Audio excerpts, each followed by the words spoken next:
Greetings family, peace and love to you and yours. This is Guru and thanks for visiting my channel. Family, this video is about 2016. It was a violent year for police, but there's still no, quote, war on cops. The data suggests policing remains safer today than it's been in decades. And so with that said, before I move on, let me give credit where it's due. Nick Wing, the senior viral editor of the Huffington Post, thank you for supplying the content. With that said, let's go to this video. So family, hundreds of protesters snaked their way through downtown Dallas one evening this past July. Emotions were running high following fatal police shootings of black men in Louisiana and Minnesota, incidents that were captured on video in graphic detail. The Dallas demonstrators called for an end to the bloodshed and for measures to increase accountability for police officers who kill civilians. Despite the tension, it was a peaceful event by all accounts. Then came a volley of gunfire, and then another, and then another. By the end, a lone gunman had fatally wounded 5 police officers and injured 9 others. The carnage stopped when police detonated a bomb carried by a robot, killing the suspect, a former member of the Army Reserves, taught by the United States government, who was discharged in 2015. He was reportedly not connected to any of the groups protesting that night. Before I move on, this is the point where I want to bring up Tomi Lahren. If you recall the interview and exchange she had on The Daily Show with Trevor Noah, she made a comment to him about how in Dallas, the gunmen who killed the police officers were part of the Black Lives Matter movement. If you recall, she made a point of that. And Trevor Noah, who at the time didn't recognize her shenanigans and half-truths and flat-out lie, didn't call her on that notion. Well, I am. Not only that, I'm going to bring to your attention the fact that the video that I posted regarding this issue and Tomi Lahren and that whole interview, YouTube took it down. It was removed because Viacom had, I guess they made a point that they wanted my video removed, so that's what they did. When it was removed, I went over the content myself to see why is it that they removed it.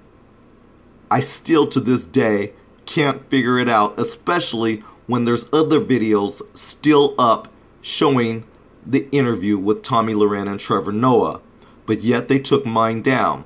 So I'm going to continue on some of the points that I made in that video right here and right now. And with that said, that's why I want to bring to your attention the half-truths and flat-out lie of Tomi Lahren. Now, she was not called on it at the time. In my video, I called her to the task because I knew she was lying. That gunman in Dallas, said that he was not a part of the Black Lives Matter movement, and for that matter, he was not part of any movement. But yet, Tomi Lahren, on the stage with Trevor Noah, made that flat-out lie and said that he was a part of the Black Lives Matter movement. This article that I just read to you, and I'm going to read it again, it says, "The carnage stopped when police detonated a bomb carried by a robot, killing the suspect, a former member of the Army Reserves who was discharged in 2015. He was reportedly not connected to any of the groups protesting that night." And so once again, Tomi Lahren was just spewing some false information. Does she qualify as fake news? That is the question. But I digress. Back to the story. The July 7th shooting was the deadliest single incident for U.S. law enforcement since September 11, 2001. Just 10 days later, a gunman shot and killed 3 police officers in Baton Rouge, Louisiana, in what authorities called another, quote, ambush-style attack. The thing that they leave out of this part is that I did a story on that, and the perpetrator happened to be a white male. So, with that said, the 2 events highlighted a year in which violence against the police reportedly dominated the news cycle. A total of 62 officers were deliberately shot and killed while on the job in the United States and Puerto Rico this year, according to the Officer Down Memorial page, a website that independently tracks a broad range of data on law enforcement deaths. 2 other officers died after being intentionally struck by suspects in vehicles. Before I move on, family, I find this interesting that when they mention the total of 62 officers were deliberately shot and killed while on the job in the United States and Puerto Rico, I didn't know that the census and the data covers provinces of the United States. So in other words, I didn't know that they would cover places like Puerto Rico, Guam, or other places that happen to be part of the United States in their equation. But of course, they had to include Puerto Rico in this article. So I just wanted to bring that out.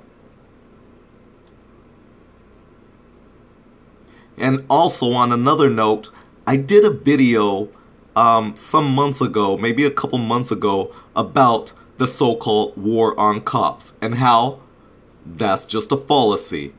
And so with that said, I'm going to continue on with this information so you get the gist of where I was coming from. And then, if you have the time, go back to that video and you'll see that this whole, quote, war on cops is just smoke screens and deflections against the real problem of police brutality and racism across these United States of America. The FBI's official total for officers feloniously killed on duty in 2016 won't be released until mid-2017. But the unofficial total of 64 officer deaths constitutes the highest annual number since 2011. The 2 incidents in Dallas and Baton Rouge alone accounted for 12.5% of all officers intentionally killed this year. Any killing of a police officer is tragic, yet a closer look at historical data shows that while this unofficial tally is above average for recent years, which were some of the safest in recent history, it is still far lower than the totals of the not-so-distant past. With that said, let's go to the graph so we can see the data. So family, as you can see, there are far fewer police deaths now than in decades past. Law enforcement officers feloniously killed between 1961 and 2015. As you can see from this graph, the peak of police officers killed were in 1973, where 134 officers were killed. Family, I don't know what was going on in 1973 to where we had the largest amount of officers killed, but I would imagine they probably were not killed by black people. And on that note, I want to say to you family, if you've been on my page or on my channel for some time now, you know that I've done different stories on police killings. And 9 times out of 10, and that's a large number, the perpetrators were always white males. White males or white females who were killing police officers, despite their attempt at painting an ugly broad brush on black people, black culture, and the Black Lives Matter movement. It's all lies. I will repeat, it's all lies. The data is here. The videos are there for all to see that the majority of perpetrators killing police officers happen to be white people. That is a point to be made, especially when you keep hearing these stories about Black Lives Matter and how the police are so terrified by them. It's hogwash, it's smoke screens and deflections. Against what? Well, against the truth of police brutality against black people. Police across the United States are trying to exterminate black people. They're doing this to unarmed blacks, whether young or old, male or female. We've been seeing this far too often. And it goes against their fake, false narrative that there's a war on cops. That is false. The data proves it. And the next time some racist, ignorant, white supremacist brings this up, you point them to this graph and you point them to this information and you tell them how full of shit they are. Back to the story. The overall trend likely won't soothe those law enforcement officials who have responded to mounting demands for police reform with claims that such scrutiny has put cops in peril. Some police officers and conservative media outlets argue that protest groups like the Black Lives Matter movement have promoted violence against officers, leading to a supposed, quote, war on cops, unquote. As I just stated, family, they're trying to push this false narratives about the Black Lives Matter movement, which they say promoted violence against them. Yet, they fail to mention all the white perpetrators who have shot and killed them. Why is that? Because this is white supremacy at its freaking ugliest. They never tell you the truth. The truth shall set you free. And that's what this video is about. Exposing the false narrative that Black Lives Matter promotes violence against police officers. You all know that so-called Sheriff David Clarke, who likes to coon around for white supremacy. He always states and says things that are inflammatory about black people, but especially the Black Lives Matter movement. He tries to push that false narrative, but I say to him too, F you. Take a look at some of the data, Sheriff David Clarke. Look at the data and then start running your mouth. Just look at the data.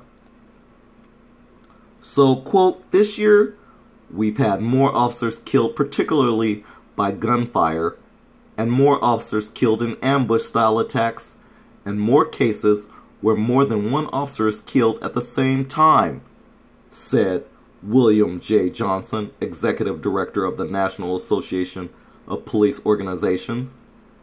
There were more incidents this year in which multiple officers were killed by a single shooter. 8 in 2016 versus 2 in 2015. But only 3 involved a clear ambush. Dallas, Baton Rouge, and a November incident in the Des Moines, Iowa area in which 2 officers lost their lives. Once again, they're perpetrated by white people. A separate count by the National Law Enforcement Memorial Fund finds that a total of 21 officers died this year in ambush-style attacks. Although that's the highest number in more than 2 decades, nearly half of those fatalities came during the 3 events above.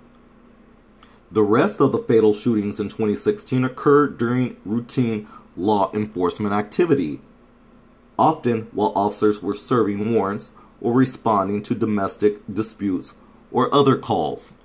Again, I bring the attention to you that they were committed primarily by white people.